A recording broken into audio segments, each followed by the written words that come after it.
Escort Karen steals my dog, so I hunt her down like John Wick. Here's what happened. Subscribe to Am I the Jerk on YouTube and hit the bell for notifications.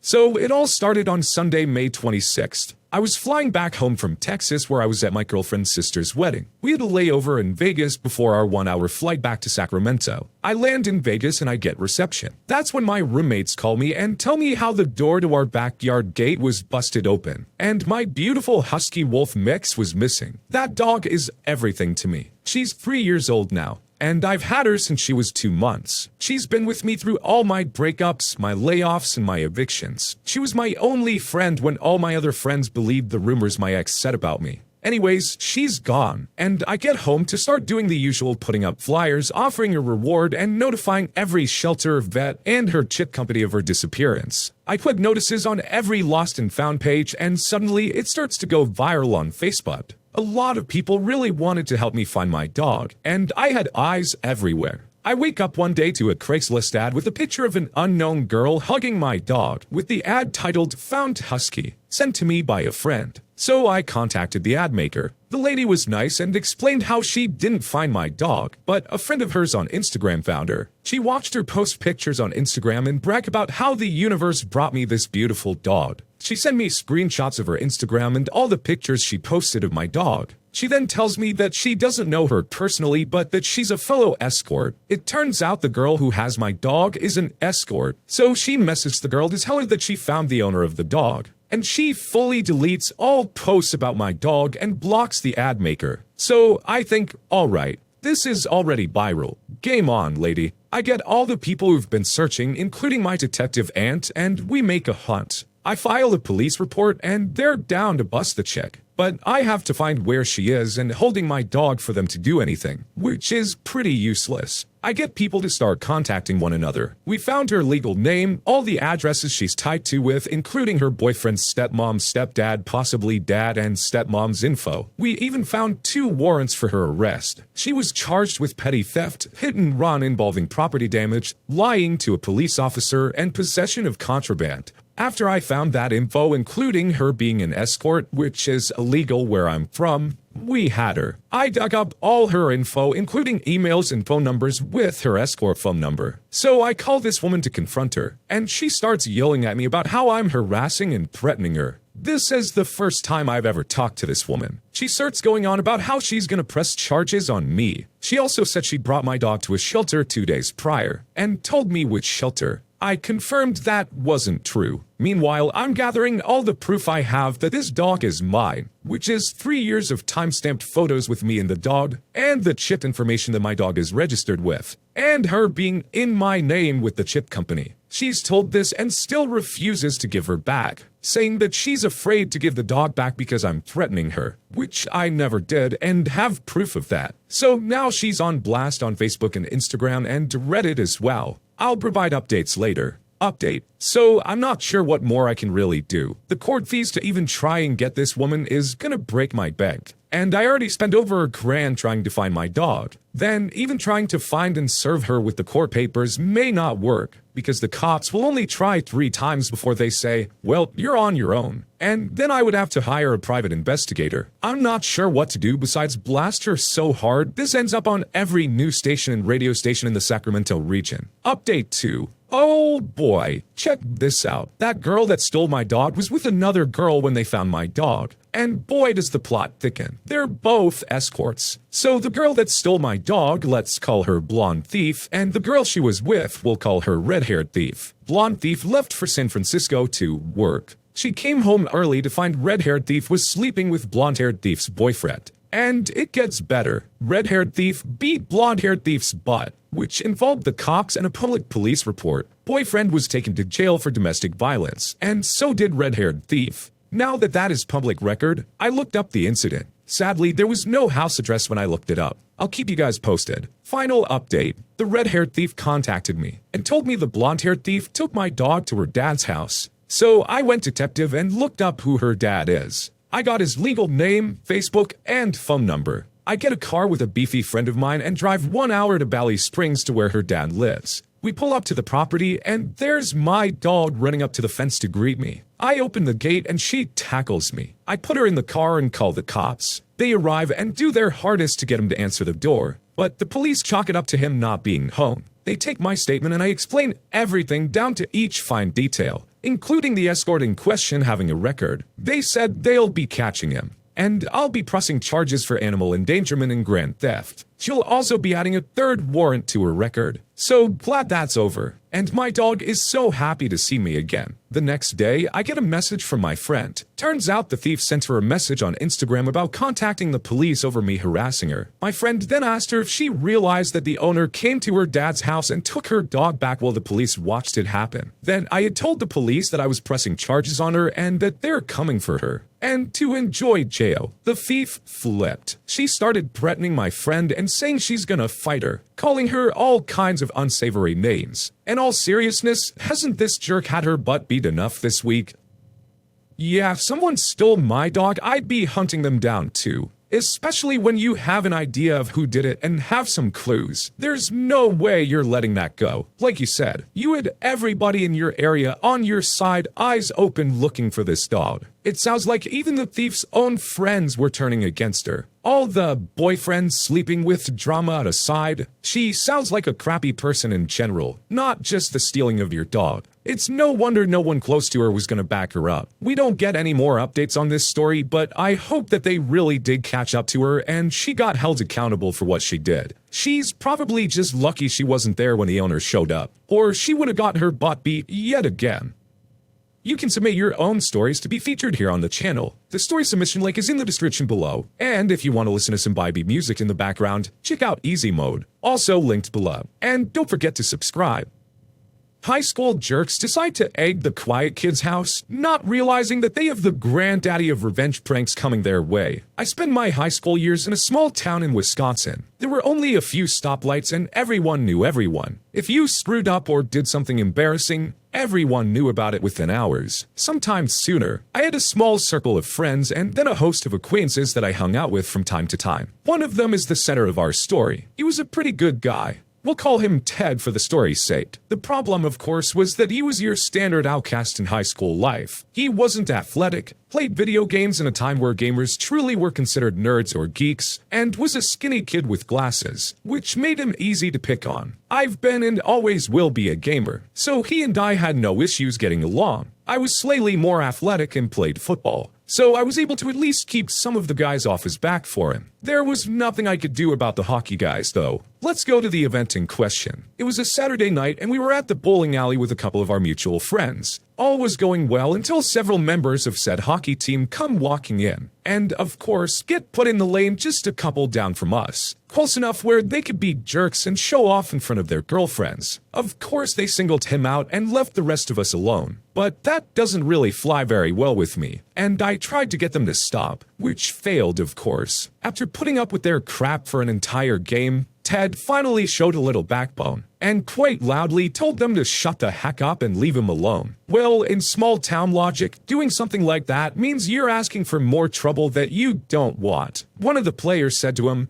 "Oh, you're gonna be a big man now. Well, don't worry, we'll put you in your place." I stepped in and told them to just leave us alone, and that nothing needed to happen, because it was really pointless, as just about everything was regarding high school issues. They stopped it and we finished our game, heading to one of our mutual friends' houses to hang out there. We think nothing of it and I head home pretty late that night. My phone rings the next morning. It's Ted and he's crying. "They egged my house last night." "The hockey guys?" "Yes, it's a mess." How bad is it? And how do you know it was them?" "One of them called me to rub it in. We had the windows open. Some of it got in here." I headed over there shortly after, and sure enough, the house was absolutely pelted and covered with yolk, marks, eggshells, everything. Inside the house were at least 7 or 8 direct hits. It was pretty gross. I stuck around and helped him clean it up. During the cleanup, though, I realized that Ted was not only over his crying, but he was plotting revenge. When we were done cleaning up, he started calling up a couple of his friends for ideas. He wasn't going to be able to get everyone back, back, but he could at least get the one that seemingly led the charge. And he did get him. Oh boy, did he get him. Being in Wisconsin, one thing that underagers really like to do, besides drink illegally, is to chew tobacco. He had a couple of friends who did just that, and because they weren't exactly the cleanest people around, had some bottles of spit and other things laying about. He asked them to bring him whatever they could. Before they came over with those bottles, he went and bought a couple dozen eggs. I assumed he was going to return the favor of egging the house, and just taking it one step further, nope. He was out to do damage. So what's the plan? I'm gonna get however big of a container I need and throw all of this stuff together. Rotten eggs, chew spit, whatever else I can find. I threw up a little bit in my mouth. Wow, that's pretty darn good. You gonna throw it on the jerk's house? Oh no, something way better than that. He ended up combining all of it into a small bucket. There was a lot of it. It was extremely disgusting. To top it off, he left it outside in the sun to just kind of stew for a while. It was an unusually warm spring for us, so leaving that outside to stew was pretty darn ingenious. He left it outside for a week. By the time the following weekend rolled around, this was some of the worst smelling crap I had ever encountered. The kid had a plan, and he was going to do whatever he had in mind. His parents were trying to figure out if it was possible to do an investigation, but with no witnesses, there wasn't much they could do. Phone calls meant nothing, and Ted figured this was the best option. Ted's plan was simple. You see, Hockey Jerk had a brand new truck. It also had a pretty good sound system in it. And these guys would hang out in parking lots just sitting around, talking, complaining, and he would have his windows wide open. Ted was getting that bucket of wretchedness into the cab of his truck. He didn't care how. Unfortunately, I wasn't around to witness this. I was out of state with the family the weekend that it occurred, but I did get the phone call from our friend who drove him to the hangout. He was lucky enough to catch them in the parking lot and far enough away from the truck where he had a clean shot. They pulled up alongside of the truck, and Ted managed to pop out, launch the contents of the bucket into the cab to the window, and get back into the car before they could make it to him. While on the phone with the getaway driver, I could hear Ted laughing so hard in the background, he was hyperventilating. I was concerned that he was going to get into major trouble, but he truly did not care. He had reached his breaking point and was basking in the glory of his revenge.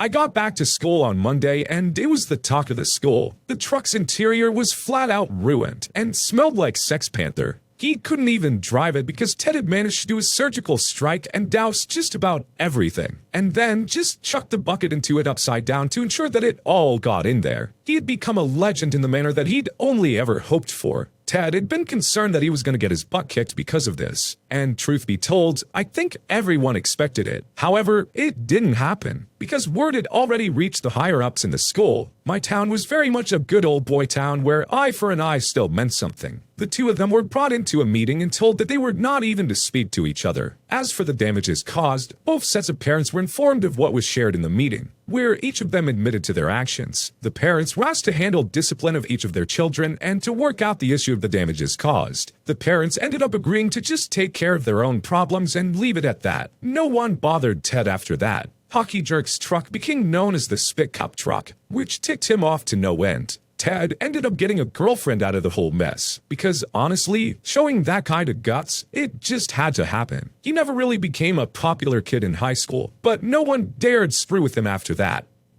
Yeah, that definitely took a lot of guts. You got to assume that there are going to be some kind of repercussions coming your way after an act like that, and he went through with it anyway. I'm not saying the alternative was better for him to just sit there and take it. I'm just saying it took some guts to do that. Apparently, the lesson here is if you're gonna get revenge, you gotta go big. That way, everyone knows about it, and it's a little bit harder for them to get back at you. I doubt these jerks ever thought that kid had it in him. Somehow, I ended up with him magically refilling beer. I was sitting in a local restaurant, having dinner and a beer after work on a Friday evening. The restaurant wasn't packed, and it was nice and quiet. And I didn't see anyone I knew, so I just sat there all by myself with my own thoughts, enjoying the meal. I finished the meal and my beer and went outside for a smoke. When I came back in, there was a new beer on my table. I asked the waiter if he'd read my mind, and he just smiled at me. After the beer, I ordered a drink and finished it before I went to the bathroom to make room for another one. Same thing happened. There was a new drink standing on my table waiting for me. I was puzzled for a bit, but finished it and called the waiter to pay my bill. He came over and told me that it was already taken care of. What? By who? And why? It turned out that a man I didn't know paid it all. I thanked him but asked him why, as I clearly didn't know him. He asked me if I remembered helping a young couple moving a large cupboard from a trailer and inside a house a year or so ago. I barely did, as it was a long time ago and wasn't anything special. One day when I was walking around the neighborhood, he and his pregnant wife, I guess 6 or 7 months, had bought said cupboard and I was helping him lift it so his wife didn't have to. I mean, she was pregnant, and that's what you do. You help out when you can. They didn't know anyone around the area and didn't have anyone to ask for help, and thought she would have to help out lifting it. He said, "Actually, I own this place. It's my pleasure to give something back to you for the help you gave us back then. Sorry for the lack of Karens and the drama you're familiar with in these stories." You don't need to apologize at all, my friend. It's nice to have a good wholesome one once in a while. Our original poster kind of wrote off his good deed, thinking that it's just something that anyone would do. And I agree. I think most people would think that way. But regardless, there are those who would just walk on by, or think themselves too busy and think someone else is going to help them instead. But you actually stopped and did the task and helped. And that counts for something. It's nice to get a little something back, even if it's way in the future. Karen demands I bring her car around and then assaults me. This happened in spring of 2018. My mother had traveled abroad to visit one of her relatives, so when she was flying back, I went to get her. We live about 3 hours away from the airport. Because our oldest was recovering from a stomach bug, hubby decided to stay home with the kids and I would get my mother and bring her home. My mother's flight was scheduled to arrive at 1:15, but when I got there, I found out that they had a 2-hour delay and I had to wait. I thought, all right, I'll enjoy a coffee while I wait, and notified my husband. The weather was good, with no clouds, and I decided to have my coffee in the outside patio of the coffee shop. I grabbed my tablet and, because the airport is a bit windy, a yellow windbreaker. And apparently that was the problem. I was reading my book on my tablet, enjoying my coffee, wearing my yellow windbreaker, when I heard a, "Hey, you." I didn't think it was directed at me and continued reading. Then I felt someone looming above me, and "I'm talking to you." I looked up to see a man looking down at me. The following exchange happened. For the cast, we have me, Chad, the entitled jerk, Karen, the entitled jerk's wife, and the police officer. Yes. "Where's my rental?" Thinking he was asking where the rental companies had desks, I replied that they were on the other side of arrivals area. "Okay, well, be a good employee and bring it here." "I will certainly not do that. I don't work for the rentals." "Yes, you do. Now go and get it." "No." This goes on back and forth like we're 4-year-old kids when Karen inserts herself in the conversation. "Honey, what's taking so long? This employee here doesn't want to bring our rental." Karen comes and grabs my windbreaker's lapel and puts her face uncomfortably close to mine. "Listen, you little jerk. Me and my husband are very good clients. I don't care if you're on your break, but if you don't bring the car in 3 minutes, we will get you fired." I'm extremely ticked off at that point. "Listen, jerk, take your paws off me or we will have trouble." "Oh, you threaten me? Me? You are so getting fired." At that point, she swings her arm, hitting the coffee, spilling it on the table, but missing the tablet, and all over me. I stand up, screaming, "Screw off, jerk! Go find your own rental." Karen at that point slapped me, while her husband was screaming obscenities. I flipped and slapped her back, which initiated a fight. When the initial argument began, a couple of bystanders had taken notice. The shouting, it attracted a crowd, and when the fighting started, somebody called the cops. 2 officers came and separated us.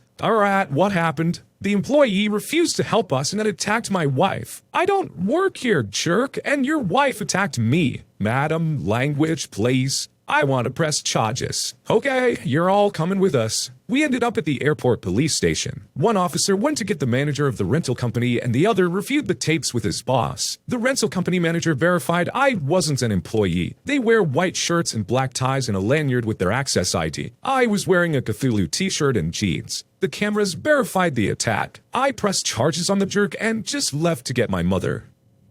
Whoa, this got out of control real quick. Wearing a yellow windbreaker shouldn't make you a target for Karens. I don't know what I would have done if I was in our original poster situation. You're just hanging out, enjoying yourself, and this couple's getting aggressively in your face. I mean, I guess you can try and walk away, but this sounds like it escalated so quickly, our poster didn't really have that chance. Either way, good for her for standing up for herself, and I'm glad there were cameras nearby. Otherwise, who knows what kind of story that Karen would have spun. When you subscribe, make sure to hit the bell to turn on notifications. Put the playlist on in the background to finish listening to all the stories. Or if you want some vibey music to put on in the background, check out Easy Mode. If you like Am I the Jerk, give Am I the Genius a shot. Everything linked in the description.